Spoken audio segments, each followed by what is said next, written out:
This project was for students to think about what is peace or where peace can be found, and they discussed it among themselves. One of those. Peace here, you know, peace is at the park. Okay. I was definitely no. Where is peace? We're here to learn about peace. Okay. Yeah. Looking forward to seeing Jimmy Carter. I'm so excited. I've been looking forward to it all day. Yeah. Once in a lifetime experience. Those things were so much fun. I need energy right now, okay? Well, it's a lot more fun being former president, but a lot more exciting and challenging to be a president.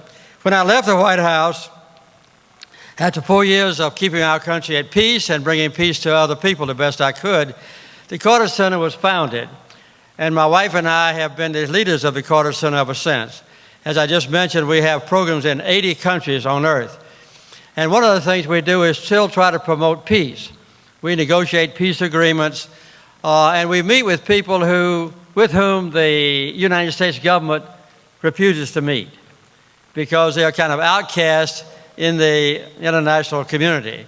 My wife and I also have been to North Korea now. I've been there 3 times, and the United States refused to talk to anybody in North Korea, and we go and I talk to Kim Il-sung, and I've been there twice since then, to try to bring peace between our country and North Korea. When I became president of the United States, a lot of the countries in Latin America were dominated by military dictatorships.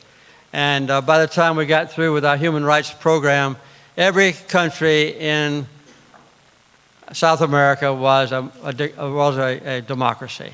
When we began, we had guinea worm in 26,500 villages. We've been to every village in 20 countries, and we found 3.5 million cases of guinea worm. And this past year, we had 123 cases in the whole world. And guinea worm is very likely to be the next disease to be completely eradicated from the face of the earth. The other one that we'll treat is trachoma. Trachoma is a disease that that's caused by infected eyes. And it takes place primarily in Africa. It's caused by flies, just regular house flies that carry the disease from one person to another. So we try to get rid of the flies. And when I was a little child, I knew about trachoma. I lived on a farm in Georgia, and we had the only outdoor toilet in the whole farm. But 5 other families lived on the farm. They didn't have outdoor toilets or privies. So one of the ways to get rid of flies is to have outdoor privies, and so we teach people how to build privies. And we've now built 2.9 million privies in Ethiopia alone. So I'm now known not as a champion of peace, but I'm now famous as the #1 privy builder on earth. We have more slavery on earth now than we had during the 19th century. Last year, the State Department reported there are 60,000 people living in the United States in slavery. And every month we have between 200 and 300 people brought into America and sold into slavery. About 80% of them are girls sold into sexual slavery. And a brothel owner or a whorehouse owner can buy a girl slave for about $1,000. And they make an average of about $35,000 a year for this. That's what goes on in our country. Our question for you is, when it feels like you've hit a roadblock in your work, or that you haven't made the progress you had hoped for in a certain endeavor, what inspires you to persevere? How do you find the inspiration and stay motivated, especially in a situation like the Middle East, where we see little to no improvement? That's 4 questions. Can I take my choice? Sure. I'll answer. You mentioned the answer. The answer is the Middle East. When I was president, I was determined to bring peace to Israel and all of Israel's neighbors as well. So I was able to negotiate a peace agreement between Israel and Egypt because they had been at war 4 times in the previous 25 years. And eventually, I was successful. So I negotiated a peace treaty between Israel and Egypt in 1979, and not a single word has ever been violated since then. They're still at peace.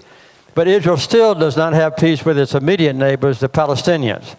So the Carter Center, which I mentioned earlier, is still working on this project. We have a full-time office in Israel. We have a full-time office in the West Bank, in Ramallah, and we also have a full-time office in Gaza to try to bring these people together with a peaceful solution to their problem. So we want to bring peace to Israel, but also peace and justice to the Palestinians. And what keeps me going is, well, I happen to be a Christian, and I worship the Prince of Peace. And so peace, I think, is a very important part of the life of all of us. So that's the answer, I think, to all of your questions. Because since I've been president of a great country, I can have, access to any leader in the world. And when I speak, sometimes people listen. The one single event that made me work for social justice was that I grew up outside of Plains on a farm, about 2.5 miles away, called Archery, Georgia. And we were the only white family who lived there. All of our neighbors, about 50 families, were African American. And so when I grew up, all my playmates were African American, black kids. And I wrote a book about that called Hour Before Daylight. And at the end of the book, I tried to think of the 5 people who shaped my life other than my mother and father. Of those 5 people, only 2 of them were white. The others were African Americans. And so as a young boy, I saw the millstone around the neck of my neighbors who were black. They couldn't go to a decent school. They couldn't vote. They couldn't serve on a jury. And they lived a secondary life. And they were persecuted. And it was an equal burden on white people to carry that prejudice in our heart. Because for 100 years, between 1865, when the war was over, and 1965, when we had the Voting Rights Act, we had separate but equal, which made it legal to discriminate against black people in America. And that was finally done away with. So growing up in that culture where I was more with the African Americans than I was white people, that made me want to change it when I got older. And so I've been able to do a few things to change it.